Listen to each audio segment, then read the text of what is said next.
El gran problema que tenemos con los perros que viven dentro de un piso es que muchas veces no salen lo suficiente. Para ellos no existen ni festivos, ni si hoy es Navidad, ni me he ido a dormir tarde, estoy cansado, me encuentro mal, es una dedicación exclusiva. Mañana, mediodía y noche, 365 días al año.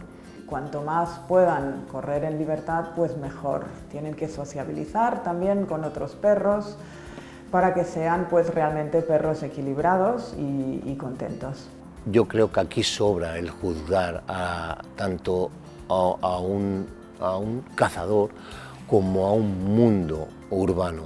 Yo creo que los dos deben ir de la mano porque hay una cosa fundamental, que es el respeto al animal.